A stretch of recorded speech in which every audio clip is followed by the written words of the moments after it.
On this episode of Look What I Made, I'm going to show you how I made a electric smoker stand. I couldn't find anything like this in the big box stores, hardware stores, or home and garden stores, nothing like that. So I'm like, well, I'm going to get some frame, some bed frame, cut it up in pieces, cut it up and weld it together. Get some wood, 12 cedar pickets from the hardware store, cut them down to size. Weld up a skeleton out of the bed frame. And we're gonna just put it together, let's piece it together. And we're just gonna keep going. We're gonna use some reclaimed sheet metal for the roof and some, here's some drawer pulls and some hardware, some screws. There is some hinges I rescued off an old unit. And we're just gonna keep building this thing as we go here and just keep going. Build as we go. There's a door laying down there at the bottom. It's going to go on the top one. And we got a drawer door here. It's going to end up being the drawer door. And there's the cap for what's going to be in my smokestack. Let's go ahead and get that burned out. There's the hole for my feeder. Oops, I missed it. Oops. Hey, back to the roof. Boy, that's pretty. Look at that thing all painted up, ready to go. How about a little redwood stain on this guy? Yeah, and there's some parts I'm going to burn out for the next part. And there's some hardware, some handles and whatnot. So here is what we have. So what we finished with. All put together. There's the side feed. That's how we mended that problem we had earlier when I had my hole right here. See, my hole, I think, was right here. And I was missing that. Like, oh man, what am I going to do? Well, made a metal door. A little catch lock, magnet catch there. There's that. Okay. And then go around the front. As you can see, there's the handles I ordered online. Got 3-pack. Variety. You can buy these, like, I guess, for your kitchen cabinets and stuff. But anyway, these are the hinges that were repurposed, and that was cut out through the plasma torch. That actually was the fallout up there that went out of the middle of that. Here's my inside, the guts. There's how we're wired up, or plumbed up, I guess I should say. The smokestack.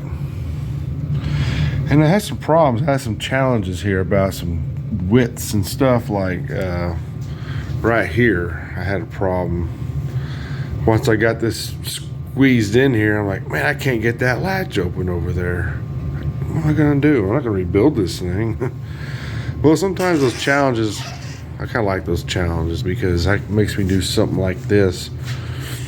Had to build this little door so I can get to my little hatch, so I can open that and then fold it back, open the door, right?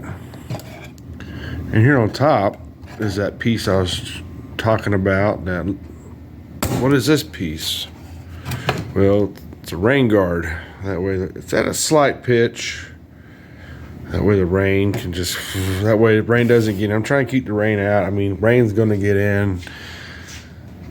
But I don't want this thing to take on direct weather because there is electronics to it, So it's going to get weathered, but taking on a little dusty here. But yeah, so on this side too, because it seems like I have problems when I want to smoke something. Seems like I could plan to smoke one night and the weather's going to be fine. A storm out of nowhere comes and I don't want to smoke. So I got to have some protection. So the deal with this is like if I'm smoking, so my feeder's going to be in here. I think I'm going to build a cap for it. That way I don't have to keep it open like this. Otherwise I'll have to keep it open because my feeder, the handle, be sticking out like this. So it's not going to close with the handle on, unfortunately. So about as good as we're gonna get, so probably leave it open. So if it's raining, I don't want stuff to get in here. So like rain and crap. So okay, there's that. Put the little accessory drawer out here. Holding some goodies. Got a flashlight on hand. That's good to have. It's gonna be dark. And then extra storage down here. Like my little spoon. Yeah. Big old storage down here. So, but the whole concept of building this again is we're level here with the waist here. And I can pull this deep enough drawer out to lay my platter on it, so I can just put the meat right on the platter. When you got like a 10-pound butt, 16-pound butt, whatever, the last thing you want to do is be way down here on your knees, and the last thing you want to do is, you know, play the balancing act. Okay, so I made this handy for me. Here's my smoked stack. Like I said, it was all handmade. That metal I corrugated. This was all flat sheet metal when I started. Speaking of flat sheet metal, here's the back. The back's not fancy. The back's gonna go against the house, so who cares? Little cord sticking out here. I had to do a little extension here because I actually had to weld a little screw on there. I'm gonna hang a can for my grease, because what they want me to do, there's like a little grease tray that attaches to the back of this guy, and how am I going to get to it? I'm not going to build a door for it. It's not that big of a deal. I'll just hang a can there for the grease, and then it can double up as a cord holder when I'm not using it. So it's a win. All right, well, there you have it. Oh, actually, that's one more thing at the bottom. There's adjustable feet on this guy. Let me see if I can get down here and show you. And I handmade these adjustable feet. You know, it's got like a bolt, a washer, and a couple nuts. And, you know, you can adjust it up underneath there, I guess, and then up on top, whatever. So, yeah, so adjustable feet on that. So, yeah. There you have it. There you have it. Hopefully you enjoy that.